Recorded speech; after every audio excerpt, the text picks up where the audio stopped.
असेल, त्यानंतर पाणी असेल, जंगले वगैरे म्हणतो आहे, या नैसर्गिक साधन सामग्री म्हणजे उपलब्ध असलेल्या नैसर्गिक साधन सामग्रीचा कार्यक्षमरित्या या ठिकाणी वापर केलेला दिसून येतो आहे. हे पहिलं वैशिष्ट्य आहे किंवा लक्षण सांगता येईल. दुसरं सांगता येईल की देशातील सर्व उत्पादन घटकांचा वापर करून उत्पादन घटकांची बेकारीही राहत नाही. म्हणजे त्या देशाच्या अर्थव्यवस्थेमध्ये असलेले जे काही उत्पादनाचे घटक आहे ते सर्व उत्पादनाचे घटक त्या ठिकाणी वापर केला असता त्या देशाच्या अर्थव्यवस्थेमध्ये बेकारी किंवा बेरोजगारी राहत नाही, अशा प्रकारचं विवेचन हे एडविन कॅनन यांनी केलेलं दिसून येते. हे दुसरं वैशिष्ट्य. तिसरं सांगता येईल की देशात लोकांचे पालनपोषण योग्य प्रकारे होत असून त्यामुळे राहणीमानाचा जे काही दर्जा आहे तो दर्जा हा उच्च प्रतीचा राहत असतो आहे. नंतर सांगता येईल की देशातील लोकांचे कमाल आर्थिक कल्याण हे साधले जाते. त्यानंतर देशात अन्नधान्य मिळवण्यासाठी झगडे किंवा युद्धे हे होत नसतात. कारण याचं असं आहे की त्या देशामध्ये उपलब्ध असणारी जी काही नैसर्गिक साधनसामग्री आहे, घटक आहे, हे सर्व या ठिकाणी वापरले जातात आणि त्यामुळे त्या देशामध्ये कुठल्या प्रकारचे झगडे, तंटे म्हणा किंवा युद्ध या ठिकाणी निर्माण होत नाही, अशा प्रकारचं वक्तव्य किंवा विधान हे कॅनन या अर्थशास्त्रज्ञांनी केलेलं दिसून येते. त्यानंतर सांगता येईल की मोठ्या नैसर्गिक आपत्तीच्या सहाय्याने लोकसंख्या ही नियंत्रित केली जात नाही. त्यानंतर आहे की देशातील दरडोई उत्पन्न हे सर्वोच्च पातळीवर असते. त्यानंतर पर्याप्त लोकसंख्या आणि प्रत्यक्ष लोकसंख्या यातील विसंगती ही काय असते? शून्य असते. त्याला त्या पर्याप्त लोकसंख्या आणि प्रत्यक्ष लोकसंख्या यातील जी काही विसंगती आहे, समानता म्हणतो आहे, ही कशी असते? शून्य असते. आणि पर्याप्त लोकसंख्या ही देशाच्या दृष्टीने अत्यंत योग्य आणि अशी लोकसंख्या म्हणून पर्याप्त लोकसंख्येला या ठिकाणी दर्जा प्राप्त झालेला दिसून येतो. त्याला आपण आदर्श लोकसंख्यासुद्धा म्हणू शकतो. त्यानंतर आहे की आज पर्याप्त असणारी लोकसंख्या ही नेहमीच पर्याप्त ठरेल असेही नाही. म्हणजेच पर्याप्त लोकसंख्येची संकल्पना जी आहे ही संकल्पना ही बदलती किंवा बदलणारी असते, अशा प्रकारचं या ठिकाणी विश्लेषण हे एडविन कॅनन या अर्थशास्त्रज्ञांनी केलेलं दिसून येते. या सिद्धांताचे उदाहरण व आलेखाच्या सहाय्याने या ठिकाणी स्पष्टीकरण करण्याचा प्रयत्न केलेला आहे.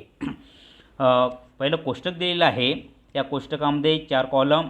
पहिल्या कॉलममध्ये एकूण लोकसंख्या ही कोटीमध्ये घेतलेली आहे. त्यानंतर राष्ट्रीय किंवा एकूण उत्पन्न हे कोटी रुपया मोजलेले आहे. दुसऱ्या कॉलममध्ये आहे.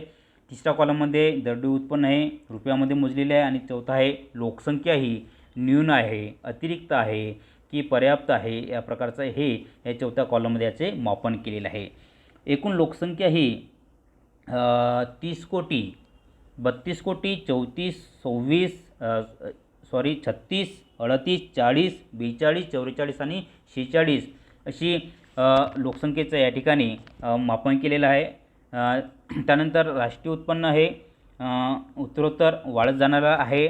आणि त्यानंतर दरडोई उत्पन्न हे विशिष्ट बिंदूपर्यंत वाढणारं आहे आणि त्यानंतर दरडोई उत्पन्न हे घटू शकते. म्हणजे एकूण लोकसंख्या ही 30 कोटीवरून या ठिकाणी 34 कोटी असेल तर त्या देशाची लोकसंख्या ही न्यून लोकसंख्या असं या ठिकाणी गणलेलं आहे. कारण राष्ट्रीय उत्पन्न आणि दरडोई उत्पन्न ह्या लोकसंख्येपेक्षा कसं आहे 30-32 कोटीपेक्षा या ठिकाणी कसं आहे जास्त आहे. किंवा 4557 आणि त्यानंतर 36 कोटी लोकसंख्या असताना त्या देशातील राष्ट्रीय उत्पन्न किंवा एकूण उत्पन्न हे 6300 कोटी रुपये आहे. तर त्या देशातील दरडोई उत्पन्न हे 175 रुपये आहे. म्हणजे या पर्याप्त लोकसंख्येच्या बिंदूच्या ठिकाणी लोकसंख्या ही पर्याप्त किंवा आदर्श लोकसंख्या म्हणून गणली गेली आहे. आणि त्यानंतर लोकसंख्या ही वाढत आहे, परंतु त्या वाढलेल्या लोकसंख्येच्या तुलनेमध्ये एकूण उत्पादनसुद्धा काय असतं या ठिकाणी वाढत आहे. परंतु एकूण उत्पन्न किंवा राष्ट्रीय उत्पन्नाच्या तुलनेत आणि एकूण लोकसंख्येच्या तुलनेमध्ये दरडोई उत्पन्न हे कमी किंवा घटत झालेलं दिसून येते. म्हणजे या ठिकाणी अतिरिक्त लोकसंख्या जर निर्माण झाली तर त्या देशातील असलेले जे काही दरडोई उत्पन्न आहे हे दरडोई उत्पन्न कमी होत जाते. अशा प्रकारचं या ठिकाणी जे काही मापन हे या कोष्टकाच्या अनुषंगाने आपल्याला सांगता येईल. त्यानंतर खालच्या बाजूला आकृती दिलेली आहे आणि या आकृतीमध्ये x अक्षावर एकूण लोकसंख्या हे कोटीमध्ये मोजलेली आहे, तर y अक्षावर दरडोई उत्पन्न याचे मोजमाप केलेले आहे. त्या ठिकाणी लक्षात घ्यायचं तुम्हाला की हा आरंभबिंदू आहे, त्यानंतर क, ख, ग हे बिंदू मोजलेले आहे आणि या x अक्षावर लोकसंख्या 30 कोटीपासून तर या ठिकाणी 46 कोटीपर्यंत लोकसंख्येचे मोजमाप केलेले आहे. तर अक या बिंदूच्या ठिकाणी प नावाचा जो काही वक्र आहे, हा वक्र लोकसंख्येचा वक्र किंवा पर्याप्त लोकसंख्येचा वक्र दर्शवतो आहे. तर अक या बिंदूच्या ठिकाणी न या ठिकाणी साधलेला आहे, म्हणजे तो वक्र किंवा आलेख न बिंदूच्या ठिकाणी संतुलन पावलेला आहे. म्हणजे सुरुवातीला लोकसंख्या ही या आरंभ बिंदूपासून ती पुढे आहे आणि ती पुढे पुढे वाढत जाणारी या लोकसंख्या जसजशी वाढेल, म्हणजे या बिंदूपासून 30 कोटी, 32 कोटी, 34, 36 आणि 36 या विशिष्ट बिंदूपर्यंत ख या विशिष्ट बिंदूपर्यंत जर लोकसंख्या आली तर या बिंदूच्या ठिकाणी पर्याप्त लोकसंख्या किंवा आदर्श लोकसंख्या ही निर्माण झालेली असते. आणि त्या अलीकडची जी काही परिस्थिती आहे, ही परिस्थिती काय दर्शवते? न्यून लोकसंख्या दर्शवते. आणि या न्यून लोकसंख्येच्या संदर्भामध्ये जी काही पातळी आहे, ही पातळी निर्वाह पातळी म्हणून दर्शवत असते. आणि त्याच्यानंतर म्हणजे ख द या विशिष्ट आदर्श किंवा पर्याप्त लोकसंख्येच्या नंतर जर लोकसंख्या वाढली तर या ठिकाणी वेतन पातळी ही निर्धारित झालेली असते आणि या वेतन पातळीला लोकसंख्या कशी असते? अतिरिक्त लोकसंख्या निर्माण झालेली दिसून येते. आणि या बिंदूच्या ठिकाणी म्हणजे कोणत्या ख द किंवा अख ही जी काही पर्याप्त लोकसंख्या आहे, हे बिंदू आहे, या बिंदूच्या ठिकाणी लोकसंख्या ही आदर्श लोकसंख्या म्हणून गणली जाते. परंतु त्याच्या अलीकडची जी काही परिस्थिती आहे, ही परिस्थिती अतिशय काय झाली, या ठिकाणी लोकसंख्या वाढलेली आहे, परंतु या वाढलेल्या लोकसंख्येच्या तुलनेमध्ये उत्पन्न, त्यानंतर दरडोई उत्पन्न हे सुद्धा वाढले दिसून येते. परंतु या विशिष्ट बिंदूच्या ठिकाणी म्हणजे द या बिंदूच्या समतोल बिंदूच्या ठिकाणी दरडोई उत्पन्न कसे आहे, या ठिकाणी सर्वोच्च पातळीवर आहे किंवा कमाल पातळीवर आहे. म्हणून या ठिकाणी काय झालेलं आहे की पर्याप्त लोकसंख्या किंवा आदर्श लोकसंख्येचा या ठिकाणी समतोल निर्माण पावलेला दिसून येते. परंतु त्याच्यानंतर जर का लोकसंख्या ही वाढत राहिली तर या ठिकाणी वेगवेगळ्या प्रकारच्या समस्या किंवा प्रश्न त्या देशाच्या अर्थव्यवस्थेमध्ये निर्माण झालेले दिसून येतात. म्हणजे वेतन पातळी या ठिकाणी निर्माण झालेली दिसून येते आणि द बिंदूपासून तर म बिंदूपर्यंत या ठिकाणी जो काही लोकसंख्येचा जो काही आलेख आहे, हा आलेख या ठिकाणी खाली आलेला आहे. आणि विशिष्ट नंतर आणखी परत जर लोकसंख्या वाढली म्हणजे ग या बिंदूनंतर आणखी लोकसंख्या वाढली तर या ठिकाणी काय होते, अतिरिक्त असं लोकसंख्येचा विस्फोट म्हणून या ठिकाणी या प्रकारची समस्या निर्माण झालेली दिसून येते आहे. तर सांगता येईल आपल्याला की अख म्हणजे जेव्हा अखपेक्षा जास्त वाढते तेव्हा दरडोई उत्पन्नामध्ये घट होत असल्याचे द म या वक्राने दर्शविलेले आहे. आणि त्यापेक्षा लोकसंख्या अगपेक्षा वेगाने वाढू लागली तर दरडोई उत्पन्नात घट होऊन वक्र हा खाली येऊ लागतो. आणि त्यानंतर मात्र घटत्या उत्पादन फलाचा नियम काय होतो आहे, कार्यान्वित होत असतो. म्हणून अखपेक्षा जास्त असणारी लोकसंख्या ही अतिरिक्त लोकसंख्या होय. म्हणजे या पर्याप्त लोकसंख्येचे प्रमाण देशाने ओलांडल्यानंतर अतिरिक्त लोकसंख्या ही ठरत असते, कारण वाढत्या लोकसंख्येबरोबर दरडोई उत्पन्नाचे प्रमाण हे कमी होत जाते. पण प्रश्न असा निर्माण होतो की पर्याप्त लोकसंख्येचे प्रमाण एखाद्या देशात कायम राहू शकते का?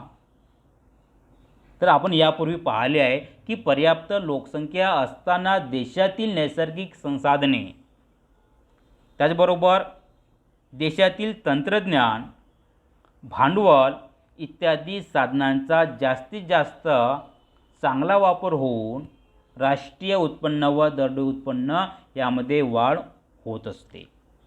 परंतु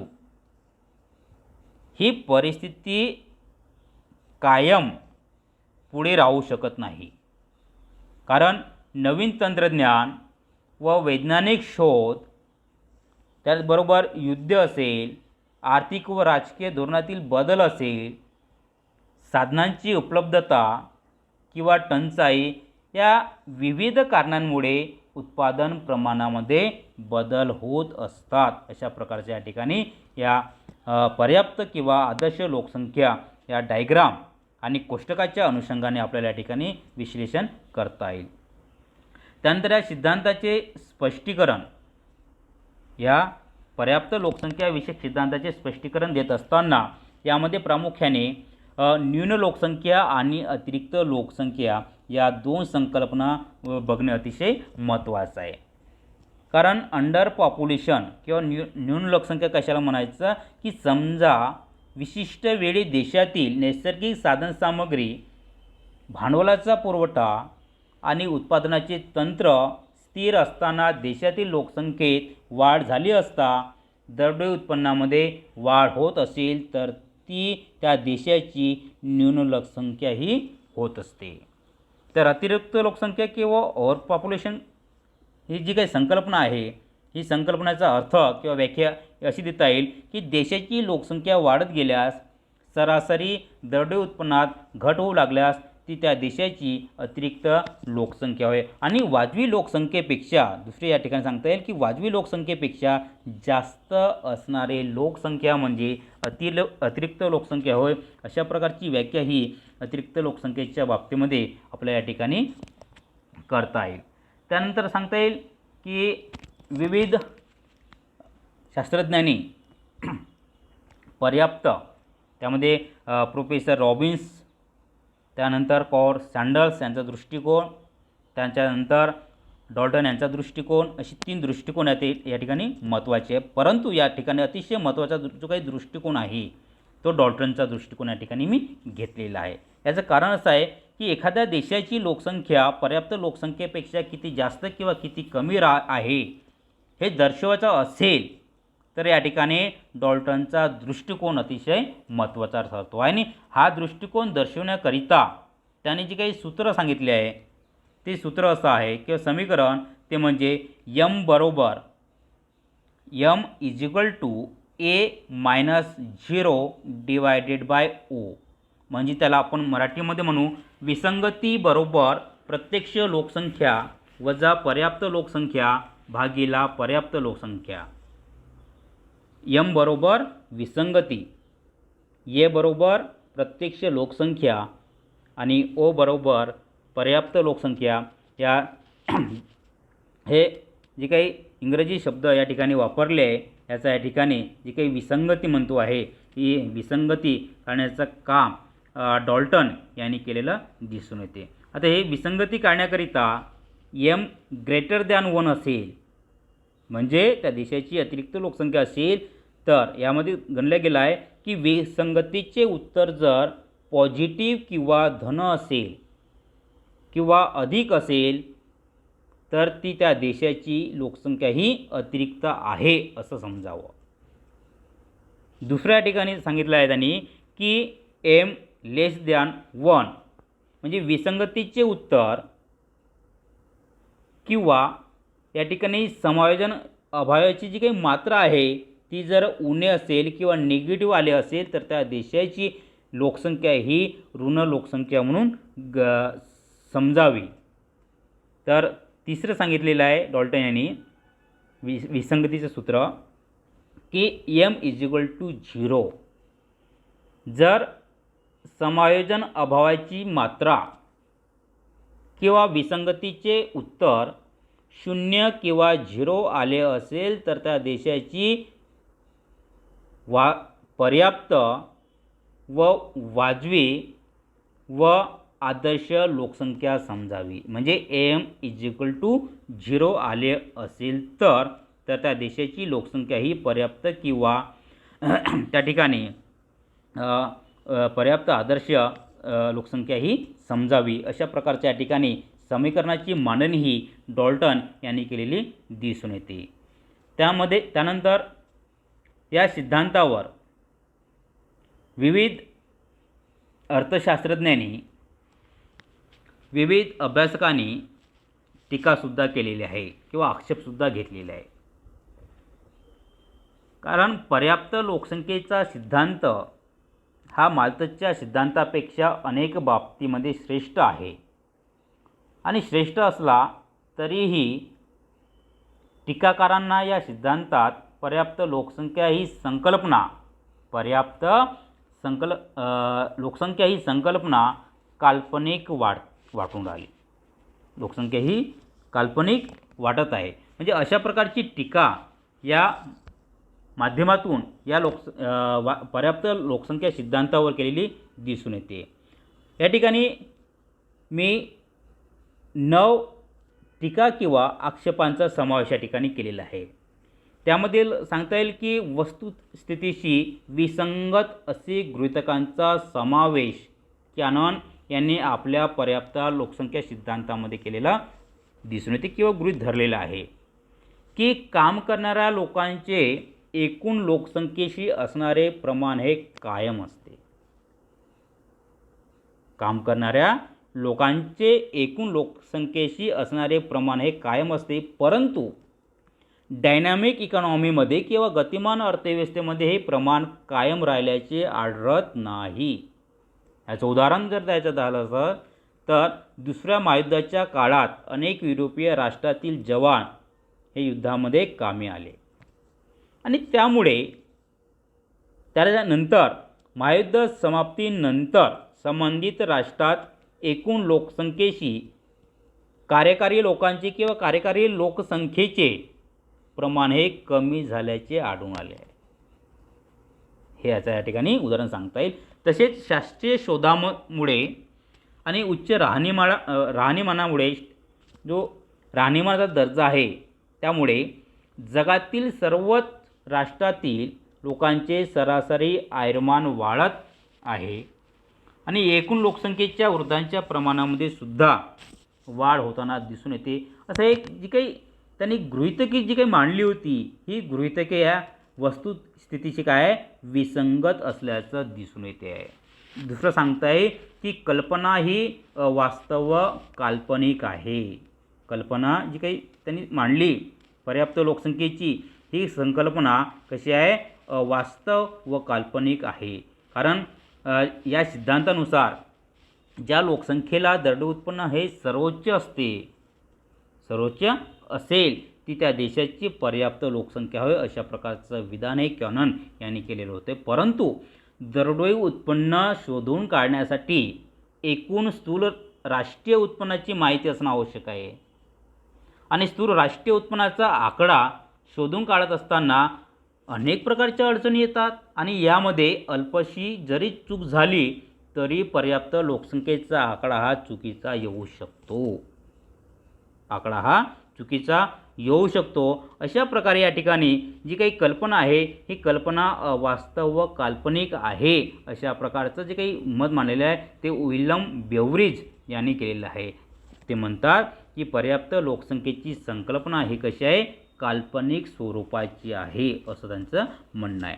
त्यानंतर सांगता येईल की गतिशील अर्थव्यवस्था डायनॅमिक इकॉनॉमी म्हणतो आहे की पर्याप्त लोकसंख्येच्या सिद्धांतात अर्थव्यवस्था ही गतिशील अर्थव्यवस्था आहे असं गृहीत धरलं आहे. परंतु देशातील नैसर्गिक साधनसामग्री, भांडवलाचा साठा, उत्पादन तंत्र हे सर्व घटक या ठिकाणी कसे असतात स्थिर व कायम असतात. परंतु प्रत्यक्षामध्ये अर्थव्यवस्था ही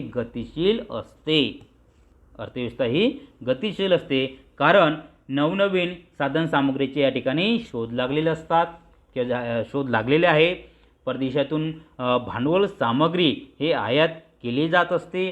त्याचबरोबर तांत्रिक ज्ञानामध्ये सतत विविध प्रकारचा भर पडत असतो आहे. त्यामध्ये एखाद्या देशाच्या पर्याप्त लोकसंख्येचा आकार हा निश्चितपणे सांगणे कठीण आहे. अशा एखाद्या विशिष्ट वेळी आदर्श ठरणारी लोकसंख्या ही काही कालावधीनंतर कमी किंवा न्यून ठरण्याची काय असते, दाट शक्यता असते. अशा प्रकारची टीकासुद्धा या ठिकाणी केलेली दिसून येते. त्यानंतर सांगता येईल की लोकसंख्येच्या गुणात्मक बाजूकडे या ठिकाणी दुर्लक्ष झाल्याचे दिसून येते. कारण हा जो सिद्धांत आहे, हा सिद्धांत लोकसंख्येला देशातील दरडोई उत्पन्न जास्तीत जास्त असले तरी त्या देशाची लोकसंख्या ही वाजवी, आदर्श आणि मुक्त लोकसंख्या ठरत असते. परंतु वाजवी लोकसंख्येमध्ये गुणात्मक बाजूकडे दुर्लक्ष झालेले आहे. कारण लोकांची गुणवत्ता, त्यानंतर त्या देशामध्ये असलेली साक्षरता, नैतिकता, सुदृढता, राष्ट्रप्रेम इत्यादी ज्या काही बाबी आहेत, गोष्टी आहे, यात विचारात घेतल्याचे दिसून येत नाही. अशा प्रकारची टीका होत असते, झालेली आहे. त्यानंतर सांगता येईल की आर्थिक घटका इतकेच राजकीय व लष्करी घटकसुद्धा महत्त्वाचे असतात. कारण या सिद्धांतामध्ये किंवा सिद्धांताची मांडणी करीत असताना हे गृहीत या ठिकाणी लक्षात घेतलं आहे. परंतु या इतर बाबींकडे दुर्लक्ष झाल्याचे दिसून येते. विशेषतः राजकीय व लष्करी दृष्टिकोनातूनही वाजवी लोकसंख्येचा विचार हा व्हायला पाहिजे किंवा झाला पाहिजे. कारण युद्धकाळात दरडोई उत्पन्नापेक्षा देशाच्या संरक्षणाची जी काही बाब आहे, ही बाब अतिशय महत्त्वाची ठरत असते. म्हणून संरक्षणाच्या दृष्टिकोनातून किंवा लष्कराच्या दृष्टिकोनातून ही संकल्पना अतिशय महत्त्वाची, उपयुक्त ठरू शकते. अशा प्रकारची टीका या ठिकाणी होताना दिसून येते. त्यानंतर सांगता येईल की सार्वजनिक धोरण ठरवण्यासाठी निरुपयोगी ठरत असते. त्याचबरोबर राष्ट्रीय उत्पन्न विभाजनाकडे दुर्लक्ष झाल्याचे दिसून येते. त्यानंतर सांगता येईल की सैद्धांतिक महत्त्व, कारण हा जो सिद्धांत आहे हा सैद्धांतिक दृष्टिकोने अतिशय महत्त्वाचा ठरतो. परंतु प्रत्यक्षात पर्याप्त लोकसंख्येची अवस्था ठरवणे फार कठीण आहे. अतिरिक्त लोकसंख्या असणाऱ्या देशात लोकसंख्या कमी करणे किंवा न्यून लोकसंख्या असणाऱ्या राष्ट्रात किंवा देशात लोकसंख्येमध्ये वाढ घडवून आणणे सहज हे शक्य नाही. म्हणून हे सैद्धांतिकदृष्ट्या या ठिकाणी जे काही महत्त्व आहे हे महत्त्व प्राप्त झाल्याचे दिसून येते. त्यानंतर सांगता येईल लोकसंख्या कमी अगर जास्त का होते याचे स्पष्टीकरण आपल्याला या सिद्धांतातून मिळू शकत नाही. त्यानंतर सांगता येईल की हा सिद्धांत अस्पष्ट व अव्यावहारिक आहे. हा सिद्धांत अस्पष्ट व अव्यावहारिक आहे. अशा प्रकारची टीका आहे हाउसर, डंकन, रायटर, मोबट, ब्युरिज व हिक्स या विविध विचारवंतांनी या ठिकाणी आक्षेप किंवा टीका घेतलेली दिसून येते. कारण पर्याप्त लोकसंख्येचा सिद्धांत हा अस्पष्ट व अव्यावहारिक आहे अशा प्रकारचं मत या विविध टीकाकारांनी या ठिकाणी केलेलं दिसून येते. कारण प्रत्यक्षामध्ये या सिद्धांताचा फायदा किंवा उपयोग होताना आपल्याला या ठिकाणी दिसून येत नाही. त्यानंतर तिसरा सिद्धांत आहे लोकसंख्या संक्रमणाचा सिद्धांत. या दोन सिद्धांताच्या थोडा वेगळा आणि अतिशय महत्त्वाचा असा सिद्धांत आहे. या सिद्धांताचा उदय व विकास या ठिकाणी सुरुवातीला आपण पाहूया. कारण थॉमस माल्थस व डॉक्टर एडविन कॅनन यांचा पर्याप्त लोकसंख्येचा सिद्धांत आणि या दोन सिद्धांताच्या व्यतिरिक्त जी काही मांडणी करण्यात आली, ही मांडणी आर्थिक विकासाचा लोकसंख्या वाढीवर होणारा जो काही प्रभाव आहे, जो काही परिणाम आहे, हा परिणाम या लोकसंख्या संक्रमणाच्या सिद्धांतामध्ये सांगितल्याचा दिसून येते. या सिद्धांताचा उदय व विकास 20व्या शतकात लोकसंख्या व आर्थिक विकास यांच्यातील दृढ नात्याचा संबंध मांडण्याचा जो काही प्रयत्न झाला, या प्रयत्नातून लोकसंख्या संक्रमण ही संकल्पना यामध्ये उदयाला आली असं आपल्याला या ठिकाणी म्हणता येईल. लोकसंख्या संक्रमणासंबंधी विविध सैद्धांतिक विवेचन करण्यात आले. त्यामध्ये सर्वप्रथम लँड्री यांनी 1909 विवेचन केले. त्यानंतर वॉरन थॉम्पसन यांनी 1929 विवेचन केले. त्यानंतर फ्रँक नोटेस्टीन यांनी 1945 विवेचन केले. त्यानंतर सी.पी. ब्लॅकर 1947 विवेचन केले. तसेच कॉल सॅक्स यांनीसुद्धा लोकसंख्या संक्रमणाचे काय केलेले आहे, विश्लेषण किंवा अभ्याससुद्धा या ठिकाणी केलेला दिसून येते. परंतु जन्म अथवा मृत्यूदर या संदर्भामध्ये लोकसंख्या संक्रमणाचे जे काही विवेचन आहे, हे विवेचन प्रथमतः फ्रँक नोटिस्टीन यांनी केल्यामुळे लोकसंख्या संक्रमणाच्या सिद्धांताचे जनकत्व खऱ्या अर्थाने फ्रँक नोटिस्टीन या अर्थशास्त्रज्ञांकडे जाते आहे.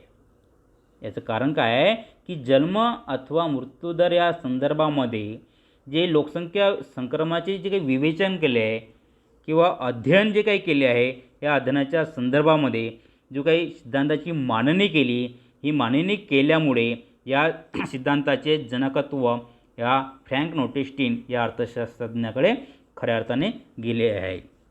त्यानंतर आहे की युरोपातील अनेक देशांच्या लोकसंख्या बदलांच्या अभ्यासावर लोकसंख्या संक्रमणाचा सिद्धांत काय आहे, आधारित आहे किंवा आधारलेला आहे.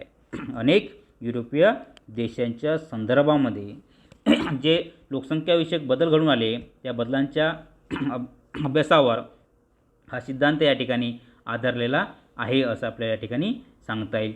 त्यानंतर आहे आर्थिक विकासाचा लोकसंख्या वाढीवर जो काही प्रभाव आहे, हा प्रभाव सांगण्याचा प्रयत्न हा सिद्धांत करतो आहे. तर त्यानंतर आहे लोकसंख्या संक्रमण सिद्धांताची जी काही मूलतत्वे आहे, जी काही या सिद्धांताची प्रिन्सिपल सांगितली आहे, ही प्रिन्सिपल या ठिकाणी मी विशिष्ट मुद्द्यांच्या आधारे या ठिकाणी सांगितलेली आहे की लोकसंख्येतील वाढ आणि आर्थिक विकास यांचा जवळचा दृढ असा संबंध आहे. लोकसंख्या आणि आर्थिक विकास. त्यानंतर आहे की लोकसंख्येतील वाढ ही चक्रीय स्वरूपाची असते. लोकसंख्येतील वाढ ही चक्रीय स्वरूपाची असते. जसं आपण म्हणतो आहे की व्यापार चक्रामध्ये जसं तेजी असेल, मंदी असेल, घसरण असेल वगैरे वगैरे, अशा या म्हणजे जे काही चक्र आहे, या चक्राच्या स्वरूपामध्ये जे काही लोकसंख्येतील वाढ निर्माण होते, ही वाढ चक्र कशी आहे, चक्रीय स्वरूपाची आहे. अशा प्रकारचं या ठिकाणी हे मूलतत्व या ठिकाणी आपल्याला सांगता येईल. आणि हे चक्र या विविध अवस्थांमधून जे काही स्टेज आहे, ज्या काही अवस्था आहे, पायऱ्या आहे, या पायऱ्यांमधून काय होते, कार्यन्वित ही होत असते. अशा प्रकारचं हे मूलतत्व या ठिकाणी सांगितलेलं दिसून येते फ्रँक नोटिस्टीन वगैरे. त्यानंतर आहे की लोकसंख्या वाढीच्या 4 अवस्था असतात. प्रथम अवस्था असेल, द्वितीय अवस्था, तृतीय आणि चतुर्थ अवस्था.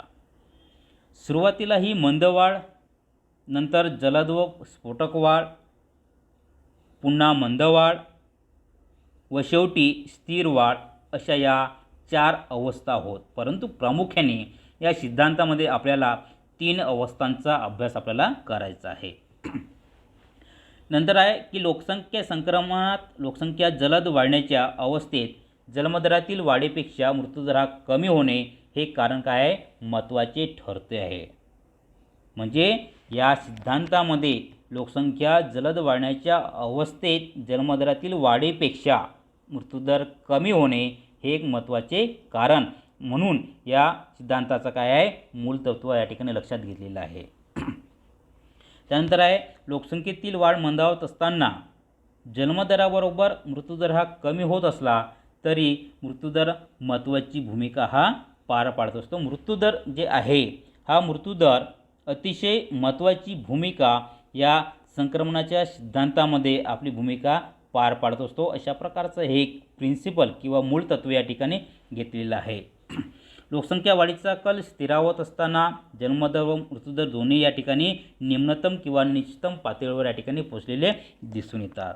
या सिद्धांतानुसार लोकसंख्या वृद्धीचा चक्र काढला असता त्याचा आकार हा इंग्रजीतील यस या अक्षरासारखा असतो आहे. म्हणजे जसं या ठिकाणी म्हटलं आहे की सुरुवातीला की लोकसंख्येतील वाढ ही चक्रीय स्वरूपाची असते आणि हे चक्र वेगवेगळ्या अवस्थांमधून किंवा पायऱ्यांमधून किंवा टप्प्यांमधून काय होत असते, कार्यान्वित झालेले दिसून येते.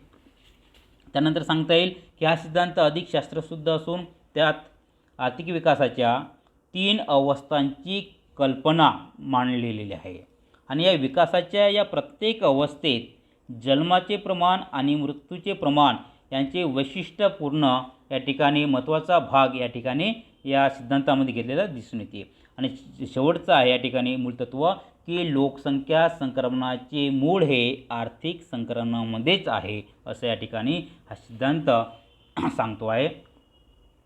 त्यानंतर आहे या सिद्धांताचे स्पष्टीकरण, जे आपण 3 अवस्था अतिशय महत्त्वाच्या म्हटल्या होत्या. या 3 अवस्थांमध्ये पैकी प्रथम अवस्था, आणि त्यालाच आपण या ठिकाणी संक्रमणपूर्व अवस्थासुद्धा म्हणतो आहे.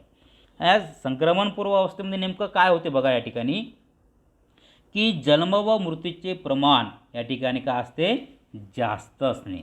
जन्म व मृत्यूचे प्रमाण जास्त असणे हे पहिल्या किंवा प्रथम अवस्थेमध्ये या ठिकाणी आपल्याला पाहायला मिळते. त्याला आपण संक्रमणपूर्व अवस्थासुद्धा असे संबोधलेले आहे. संक्रमणपूर्व अवस्था. त्या ठिकाणी लक्षात घ्यायचं आहे की या प्रथम अवस्थेमध्ये काय होते, की लोकसंख्येचा आर्थिक विकासावरील परिणाम, लोकसंख्येचा आर्थिक विकासावरील परिणाम सुद्धा अभ्यासणे महत्त्वाचं आहे. लोकसंख्या वाढीचा वेग हा कमी असतो. या संक्रमणपूर्व अवस्थेमध्ये म्हणजे विकासाच्या पूर्व अवस्थेमध्ये या ठिकाणी लोकसंख्या वाढीचा वेग हा कमी असतो. मागासलेपणाची अवस्था निर्माण झालेली दिसून येते. त्यामध्ये लोकांची अंधश्रद्धा, त्यानंतर धार्मिक प्रथा हे बळावलेल्या असतात. बालविवाहाची प्रथा, त्यानंतर शिक्षणाचा अभाव, राहणीमान, त्यानंतर आपल्याला सांगता येईल की सामाजिक कुप्रथा असेल, अशा विविध प्रथा या प्रथम अवस्थेमध्ये किंवा संक्रमणाच्या पूर्व अवस्थेमध्ये निर्माण झालेल्या दिसून येतात. आणि ही एक अवस्था एक मागासलेपणाची अवस्था म्हणून सुद्धा या ठिकाणी आपल्याला म्हणता येईल. कारण या अवस्थेमध्ये जो लोकसंख्या वाढीचा वेग आहे, या लोकसंख्या वाढीच्या वेगामध्ये जन्मदर असेल व मृत्यूदर या दोघांचे प्रमाण या ठिकाणी कसे असते, जास्त असते. आणि त्यामुळे लोकसंख्या ही कमी असते. जन्मदर व मृत्यूचे प्रमाण हे खूप जास्त असते आणि त्यामुळे जे काही लोकसंख्येचे प्रमाण आहे त्या ठिकाणी कमी असते. त्यानंतर सांगता येईल की मृत्यूचा दर हा जास्त का असतो.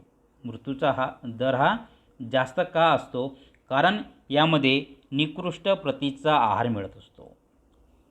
तसेच वैद्यकीय सुविधांचा अभाव असतो. तसेच गलिच्छ परिस्थिती, त्याला आपण अस्वच्छता वगैरे म्हणू. त्यानंतर बालमृत्यूचे प्रमाण अधिक असणे. प्रसूतीच्या काळामध्ये महिला मृत्युमुखी पडतात आणि त्यांचे जे काही प्रमाण आहे या स्त्रियांचे प्रमाण या ठिकाणी कसे असते, जास्त असते. म्हणून या पहिल्या अवस्थेमध्ये किंवा संक्रमणपूर्व अवस्थेमध्ये मृत्यूचा दर हा जास्त असतो. त्यानंतर आहे लोकसंख्या संक्रमणाची ही दुसरी अवस्था, त्याला आपण संक्रमण अवस्था म्हणू. आणि या संक्रमण अवस्थेमध्ये काय असते की मृत्यूदर कमी आणि जन्मदर हा जास्त होतो आहे. आणि यामुळे जलद जी काही लोकसंख्या वाढीचा दर आहे, या लोकसंख्या वाढीच्या अवस्थेत विकासावर त्याचा काय होतो असते, प्रतिकूल परिणाम होण्याची जास्त किंवा दाट शक्यता असते. मृत्यूदर कमी आणि जन्मदर जास्त, हे या ठिकाणी लक्षात ठेवायचं आहे. तर या द्वितीय अवस्थेमध्ये किंवा संक्रमण अवस्थेमध्ये लोकांच्या आर्थिक परिस्थितीमध्ये सुधारणा आपल्या या ठिकाणी झालेले पाहायला मिळते. अन्नधान्याच्या पुरवठ्यामध्ये वाढ होते. म्हणजे कृषीप्रधान अर्थव्यवस्थेकडून उद्योगप्रधान अर्थव्यवस्थेकडे या ठिकाणी याचं संक्रमण झालेलं असतं. म्हणजे याला आपण संक्रमणाची अवस्थासुद्धा या ठिकाणी म्हणू शकतो आहे. वाहतुकीच्या सोयीसुविधांमध्ये वाढ झाली दिसून येते. लोकांना चांगल्या प्रतीचा आहार उपलब्ध होत असतो. त्यानंतर राहणीमानाचा जो काही दर्जा आहे किंवा राहणीमानाच्या पातळीमध्ये वाढ झाली दिसून येते. या सर्वांचा थेट परिणाम हा मृत्यूदरावर होऊ लागतो आहे. आणि तसेच या द्वितीय अवस्थेमध्ये किंवा संक्रमण अवस्थेमध्ये शिक्षण विषयक सुविधांमध्ये सुधारणा झालेली आपल्याला या ठिकाणी पाहायला मिळते. म्हणजे अशा या देशाच्या ज्या काही अर्थव्यवस्थेमध्ये ज्या काही जन्मदर मृत्यूदर म्हणतो आहे हा जन्मदर जास्त असतो आणि मृत्यूदर ह्या ठिकाणी कमी झालेला पाहायला मिळतो आहे.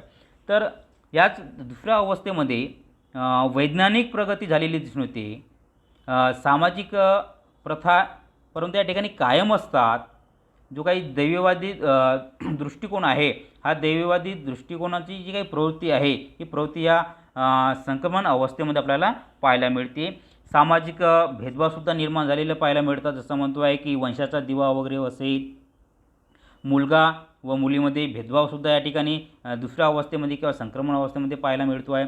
त्याचबरोबर जन्मदराचे प्रमाण हे अपेक्षेप्रमाणे कमी न होता ते पूर्वीसारखेच कायम राहते आणि त्यामुळे लोकसंख्या ही झपाट्याने वाढते. म्हणजे संतती नियमाच्या साधनांचा प्रचारसुद्धा या ठिकाणी दुसऱ्या अवस्थेमध्ये झालेला दिसून येतो किंवा वापर झालेला असेल, प्रसार झालेला आहे.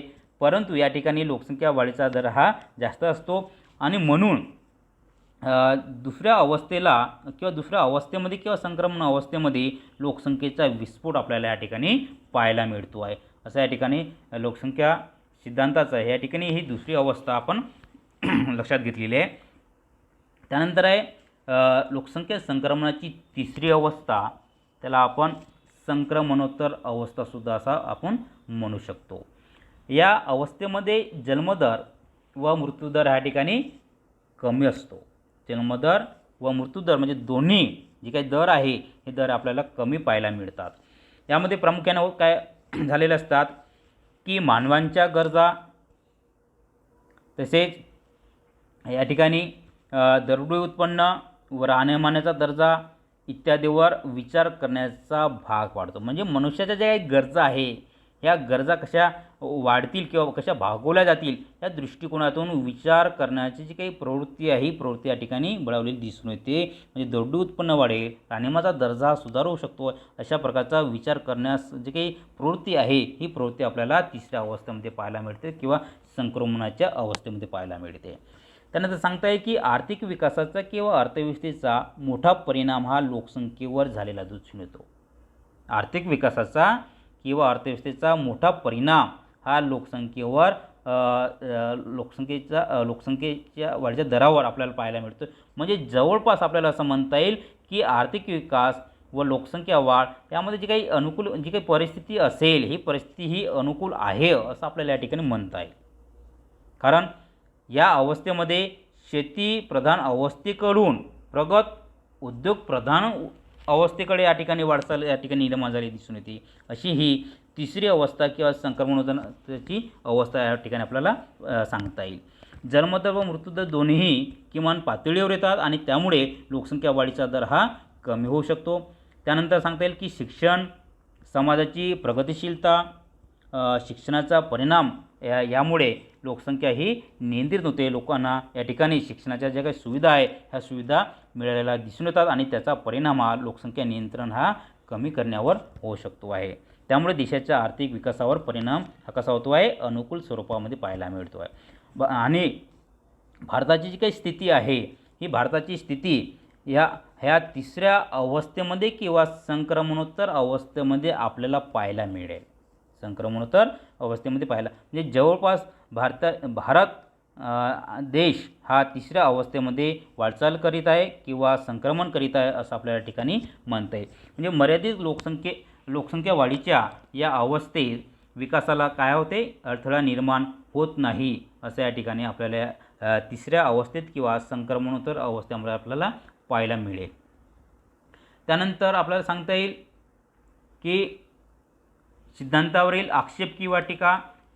जरी हा सिद्धांत लोकसंख्या व आर्थिक विकास या संदर्भामध्ये त्याचा जे काही प्रभाव आहे, त्याचा जो काही परिणाम आहे हा परिणाम आपल्याला या ठिकाणी पडलेला दिसून येतो. परंतु तरीही या सिद्धांतावर काय होते, या ठिकाणी वेगवेगळ्या अर्थशास्त्रज्ञांनी, तत्त्ववेत्यांनी या ठिकाणी आक्षेप किंवा टीकासुद्धा केलेल्या दिसून येतात.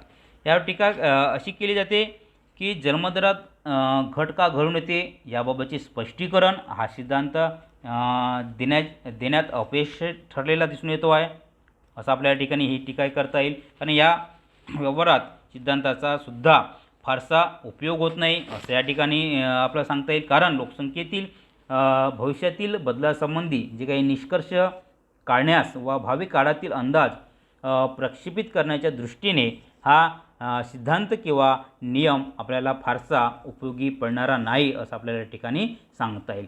त्यानंतर म्हणता येईल की युरोपातील देशांच्या अनुभवावर हा सिद्धांत आधारलेला आहे अशा प्रकारचा या ठिकाणी आपण सुरुवातीला पाहिलेला आहे किंवा गृहीत पकडलेला आहे. परंतु अनेक युरोपीय देशातील लोकसंख्येतील बदल हे निरनिराळ्या स्वरूपाचे आपल्याला पाहायला मिळतात.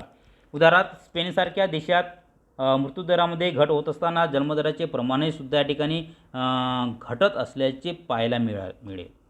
स्पेन या देशामध्ये मृत्यूदरात घट होत असताना जन्मदराचे प्रमाणसुद्धा घटत असल्याचे आपल्याला पाहायला मिळते. म्हणजे हा सिद्धांत जो आहे किंवा नियम आहे हा जो काही युरोपीय देशावर आधारित आहे यावर जो काही गृहीत घेतलेला होता हा गृहीतसुद्धा या ठिकाणी आपल्याला फोल ठरल्याचा दिसून येतो आहे. त्यानंतर सांगता येईल की विकसित राष्ट्रांना हा सिद्धांत कितपत लागू पडेल याबाबत या सिद्धांताचे टीकाकार कसे आहेत साशंक आहेत. कारण अनेक विकसित राष्ट्रांमध्ये किंवा देशांमध्ये मृत्यूदरामध्ये घट झाल्याने लोकसंख्येत घटसुद्धा झालेली पाहायला मिळते असं या ठिकाणी आपल्याला आक्षेप आपल्याला पाहायला मिळेल. त्यानंतर सांगता येईल की आर्थिक विकासामुळे जन्मदरात घट का होते हा सिद्धांत जरी सूचित असला तरी अनेक विकसित राष्ट्रात आर्थिक विकासानंतर जे डेव्हलप झाल्यानंतर किंवा प्रगती झाल्यानंतर जन्मदर घटण्याची जी काही प्रक्रिया सुरू करण्याऐवजी आर्थिक विकास साधने करण्यासाठीच जन्मदर कमी करण्याची जी काही पूर्व अट आहे ही पूर्व अट त्या ठिकाणी तग धरू लागलेली आहे. त्यानंतर सांगता येईल बेग म्हणतात श्री बेग यांच्या मते केवळ आर्थिक घटकांवर आधारित सिद्धांत मांडणे अधिक धाडसाचे आहे. आर्थिक घटकांवर आधारलेला सिद्धांत जो आहे हा सिद्धांत मांडणे अधिक धाडसाचे कारण सरकारी पातळीवर लोकसंख्या नियंत्रणाला महत्त्व दिले जाते. आपण आपल्या देशामध्ये कुटुंब नियोजनाची योजना वगैरे म्हणतो आहे. कुटुंब नियोजन ह्या सरकारी पातळीवर वेगवेगळ्या प्रकारचे प्रयत्न त्या देशामध्ये आपल्याला होताना पाहायला मिळेल. त्यामुळे याचा लोकसंख्येतील बदलांवर काय होत आहे परिणाम झालेला दिसून येत आहे. म्हणून समाजशास्त्रीय व मानसशास्त्रीय घटकांचा या सिद्धांतामध्ये समावेश करणे अत्यंत गरजेचं आहे. त्यानंतर विकसनशील राष्ट्रातील आणि आर्थिक संक्रमण व लोकसंख्या संक्रमण यांचे मार्ग या सिद्धांताप्रमाणे परस्पर नसून ते वेगवेगळे आहेत आणि विकसित देशातील शोधांचा लाभ विकसनशील देशांना किंवा राष्ट्रांना सहज हा मिळू शकतो. याशिवाय सांस्कृतिक गतिमत्तासुद्धाही वाढू शकते. अशा वेगवेगळ्या प्रकारची टीका या सिद्धांतावर केलेली आहे आणि सर्वच विकसनशील राष्ट्रांना हा सिद्धांत लागू पडत नाही असं या ठिकाणी एक आपल्याला टीका करता येईल. कारण श्रीलंका मलाया लॅटिन अमेरिका यासारख्या देशात जन्मदर स्थिर असूनही मृत्यूदर हा वेगाने घटत आहे आणि यावरून शेतीप्रधान अर्थव्यवस्था असणाऱ्या देशातही कृषीप्रधान असणाऱ्या देशातही किंवा राष्ट्रातही आर्थिक विकासाअभावी मृत्यूदर हा खाली आलेला दिसून येतो. अशा विविध टीका किंवा आक्षेप या सिद्धांतावर केलेले आहेत. असे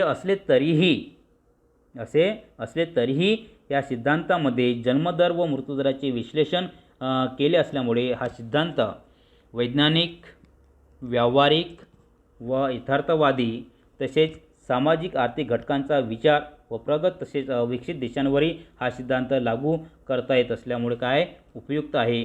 अशा प्रकारची सिद्धांत हा उपयुक्त आहे असं आपल्याला या ठिकाणी सांगता येईल. त्यानंतर आहे लोकसंख्या विस्फोट ही संकल्पनासुद्धा अतिशय महत्त्वाची आहे. आपण लोकसंख्याशास्त्राचा अर्थ व्याख्या त्यानंतर लोकसंख्याविषयक सिद्धांत अशा विविध सिद्धांताची मांडणी केली आहे आणि या सिद्धांताच्या अनुषंगातून जो आपण लोकसंख्या संक्रमणाचा सिद्धांत मांडलेला होता किंवा अभ्यासलेला आहे. या लोकसंख्या संक्रमणाच्या सिद्धांतामध्ये लोकसंख्या विस्फोट ही दुसऱ्या अवस्थेत मध्ये निर्माण झालेली पाहायला मिळते. म्हणजे लोकसंख्या विस्फोट ही जी काही संकल्पना आहे ही संकल्पना अतिशय महत्त्वाची आहे. कारण भारत हा अलीकडच्या काळात 3 विस्फोटामध्ये समोर जात आहे. त्यामध्ये एक ज्ञानाचा विस्फोट सांगता येईल, दुसरा सांगता येईल अपेक्षांचा विस्फोट आणि तिसरा सांगता येईल लोकसंख्येचा विस्फोट. आणि ही लोकसंख्या विस्फोट ही संकल्पना अतिशय महत्त्वाची आहे. कारण लोकसंख्या हे दुधारी शस्त्र आहे. लोकसंख्या हे दुधारी शस्त्र आहे आणि देशाच्या विकासाकरिता लोकसंख्येत वाढ होणे ही एक आवश्यक ती एक बाब आहे. कारण विकासात मनुष्याचा हिस्सा हा फार एक महत्त्वाचा आणि मोठा असतो. तर मनुष्यबळ जर का मनुष्यबळ नसेल तर नैसर्गिक संसाधनाचा योग्य वापर करता येऊ शकत नाही. परंतु लोकसंख्या वृद्धी ही आवाक्याबाहेर गेल्यास त्याचे घातक परिणाम त्या देशाला सहन करावे लागतात किंवा भोगावे लागतात. परंतु भारत ह्या वेगवेगळ्या या विस्फोटांना या ठिकाणी सामोरे जात आहे असं आपल्याला या ठिकाणी म्हणता येईल. तर लोकसंख्या विस्फोट म्हणजे काय याची ही संकल्पना आपल्याला अभ्यासणं महत्त्वाचं आहे. लोकसंख्या विस्फोट म्हणजे की एखाद्या भागात किंवा प्रदेशात किती लोक वास्तव्य करतात. एखाद्या भागात किंवा प्रदेशात किती लोक वास्तव्य करतात त्याला लोकसंख्या विस्फोट असे म्हणतात. लोकसंख्या विस्फोट म्हणजे दुसरी व्याख्या सांगता येईल की जन्म आणि मृत्यू यांच्या संतुलनामध्ये मोठ्या प्रमाणामध्ये जो काही बदल होतो हा बदल या ठिकाणी दर्शवला जातो. कारण जर का आपण या ठिकाणी लोकसंख्या विस्फोटामुळे देशासमोर अनेक गंभीर समस्या निर्माण झालेल्या आहेत आणि या वाढत्या लोकसंख्येमुळे अनारोग्य, दारिद्र्य आहे, त्यानंतर बेसिक नीड्स पूर्तीचा प्रश्न असेल, त्यानंतर गुन्हेगारी प्रवृत्तीत वाढ असेल, बेकारी, प्रदूषणात नीतिमत्तेचा प्रश्न, राहणीमानाचा प्रश्न इत्यादी अनेक प्रश्न त्या देशाच्या अर्थव्यवस्थेसमोर किंवा राष्ट्रासमोर निर्माण झालेले आपल्याला या ठिकाणी पाहायला मिळेल. या सर्व समस्यांचे मूळ कारण भारतातील लोकसंख्या विस्फोट हेच आपल्याला या ठिकाणी सांगता येईल. आपल्याला भारताच्या संदर्भामध्ये बोलता येईल. त्यानंतर 1930 नंतर या खंडातील बऱ्याच देशातील मृत्यूदर हा कमी होऊन विशेषतः दुसऱ्या महायुद्धानंतर मृत्यूदर हा जास्त वेगाने कमी होऊ लागला. याचा परिणाम हा युरोपमध्ये आढळलेल्या दरापेक्षा कसा होता, जास्त होता असं आपल्याला या ठिकाणी म्हणता येईल. कारण लोकसंख्येची ही वाढ सामान्य व वृत्तपत्रीय भाषेमध्ये विस्फोट, उद्रेक, अरिष्ट, बॉम्ब इत्यादी शब्दांनी ओळखले जाते. आणि लोकसंख्या विस्फोट म्हणून सामान्यतः ओळखल्या जाणाऱ्या या स्थित्यंतराची जी काही कारणे आहेत या कारणांच्या मृत्यूदरातील जलद गतीने जी काही होणारी जे घट आहे ही घट आपल्याला या ठिकाणी पाहायला मिळेल. अशा वेगवेगळ्या शब्दांनी लोकसंख्या विस्फोटाला आपण संबोधू शकतो आहे. आणि हे वेगवेगळे प्रश्नसुद्धा या ठिकाणी निर्माण झालेले आहे. त्यानंतर सांगता येईल की लोकसंख्या विस्फोट संकल्पना ही विकसनशील राष्ट्राकरिता हा एक महत्त्वाचा प्रश्न आहे. आणि लोकसंख्या विस्फोट संकल्पना म्हणजे आपण सुरुवातीलाच म्हटलं आहे की एखाद्या भागात किंवा प्रदेशात किती लोक वास्तव्य करतात ते या ठिकाणी लोकसंख्या विस्फोट होय. जेव्हा सरकारकडून लोकसंख्या नियंत्रणाबाबत योग्य वेळी उपाययोजना केली जात नाही किंवा सरकारी धोरण आखल्या जात नाही किंवा प्रयत्न केला जात नाही अशांना या ठिकाणी लोकांकडून आवश्यक प्रतिसाद मिळत नाही तेव्हा लोकसंख्या विस्फोटाची अवस्था ही निर्माण होत असते. लोकसंख्या विस्फोटाची ही अवस्था जेव्हा सरकारकडून या ठिकाणी ज्या काही योजना असेल, जे काही धोरण असेल, प्रयत्न असेल, या प्रयत्नाकडून योग्य जो काही प्रतिसाद आहे हा प्रतिसाद जनतेला किंवा लोकांना मिळत नाही तेव्हा या ठिकाणी लोकसंख्या विस्फोट नावाची संकल्पना ही किंवा अवस्था ही निर्माण होत असते. भारत, चीन आणि जगातील अनेक देश या लोकसंख्या विस्फोटाला या ठिकाणी सामोरे जात आहे असं आपल्या या ठिकाणी म्हणता येईल. वेगवेगळ्या अर्थशास्त्रज्ञांनी लोकसंख्या विस्फोटाबाबत तसेच वेगवेगळ्या लोकसंख्या शास्त्रज्ञांनी किंवा विचारवंतांनी आपापले विचार मांडण्याचा प्रयत्नसुद्धा केलेला आहे. कारण लोकसंख्या विस्फोट ही एक मोठी एक समस्या किंवा एक गंभीर समस्या म्हणून आपण या ठिकाणी पाहू शकतो. या बाबतीमध्ये प्रसिद्ध अर्थशास्त्रज्ञ माल्थस वगैरे आहे यांचे विचार आपण पाहिले आहे आणि त्यांचे जे काही अनुयायी आहेत यांचे विचार आपण त्या ठिकाणी पाहिलेले आहे. त्यानंतर लोकसंख्या संक्रमणाच्या सिद्धांतानुसार सुद्धा लोकसंख्या जे काही संक्रमण आहे आणि त्यानुसार कोणकोणत्या समस्या निर्माण होतात याचा अभ्याससुद्धा आपण अलीकडच्या सिद्धांतामध्ये केलेला आहे. आणि अशा या प्रकारे या सिद्धांतामध्ये दुसऱ्या अवस्थेत जर आपण पाहिलं जे काही अलीकडचा सिद्धांत होता संक्रमणाचा, त्या सिद्धांताच्या दुसऱ्या अवस्थेमध्ये जन्मदर प्रति हजार लोकसंख्येमध्ये 35 ते 40च्या दरम्यान असतो, तर मृत्यूदर हा 15पेक्षा कमी झालेला असतो. त्यामुळे लोकसंख्या ही प्रतिवर्ष 2 किंवा त्यापेक्षा अधिक गतीने वाढते असं या ठिकाणी त्या सिद्धांताच्या आधारे आपल्याला सांगता येईल. कारण आहे भारतात 1961 ते 1991च्या दरम्यान जन्मदर हा 41.7 वरून 29.5% काय झालेला आहे, कमी झालेला आहे. म्हणजे जे लोकसंख्या संक्रमण जी काही आपण अवस्था पाहिलेल्या आहे या अवस्थांच्या संदर्भामध्ये भारताच्या बाबतीमध्ये लोकसंख्या विस्फोटाची अवस्था जर आपल्याला लोकसंख्या विस्फोटाची संकल्पना तपासून पाहायची असेल तर आपल्याला लोकसंख्या संक्रमण या सिद्धांताकडे आपल्याला जावे लागेल आणि त्या विशिष्ट कालावधीमध्ये किंवा कालखंडामध्ये भारताची लोकसंख्या हे किती होती हे सुद्धा आपल्याला तपासून पाहता येईल. जन्मदर आहे, मृत्यूदर यांच्या आकडेवारी आपल्याला पाहता येईल, आपल्याला असं सांगता येईल. त्यानंतर आपल्याला डॉक्टर पॉल एरलिच यांनी द पॉप्युलेशन बॉम्ब या पुस्तकामध्ये लोकसंख्या विस्फोटाचे जे काही दुष्परिणाम आहे हे दुष्परिणाम सांगण्याचा प्रयत्न केलेला आहे. ते म्हणतात की सातत्याने वाढत जाणारी लोकसंख्या ही कॅन्सरसारखी असते. सातत्याने वाढत जाणारी लोकसंख्या ही कॅन्सरसारखी असते. ती देशाला प्रारंभी आतून पोखरते व नंतर त्याचा संपूर्ण काय होते आहे, विनाश करते आहे. अशा प्रकारचं मत हे पॉल एरलिच या तत्ववैज्ञानिक किंवा विचारवंतांनी मांडलेलं दिसून येत आहे. अशा प्रकारे लोकसंख्या विस्फोटाच्या बाबतीमध्ये विविध विचारवंतांनी आपापले विचार मांडण्याचा प्रयत्न केला आणि त्यामध्ये जे काही समस्या निर्माण होते त्या समस्यासुद्धा कशा निर्माण होतात किंवा त्याचे दुष्परिणाम काय निर्माण झाले दिसून येतात याचासुद्धा अभ्यास याचासुद्धा अभ्यास किंवा अध्ययन करण्याचा प्रयत्न विविध विचारवंतांनी केलेला दिसून येते. एकंदरीत सांगता येईल की भारतामध्ये लोकसंख्येचा विस्फोट झालेला असला तरी विद्यमान काळात आणि त्यापुढील अवस्थेत वाटचाल होत असल्याचे दिसून येते. कारण आरोग्यविषयक सुविधेमध्ये सुधारणा झाल्यामुळे जो काही मृत्यूचा दर होता या मृत्यूचा दर कमी पाहायला मिळतो आहे, परंतु जन्मदर हा वाढत आहे. त्यामुळेच लोकसंख्येचा विस्फोट या भारताच्या संदर्भामध्ये आपल्याला आढळून येईल.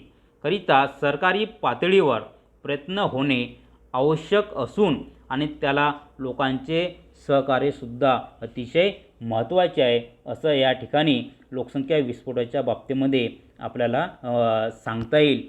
आणि इथेच या ठिकाणी जे 3 टॉपिक या ठिकाणी मी घेतलेले होते हे 3 टॉपिक या ठिकाणी संपलेले आहे आणि या ठिकाणी 3 टॉपिक संपलेले आहे. धन्यवाद.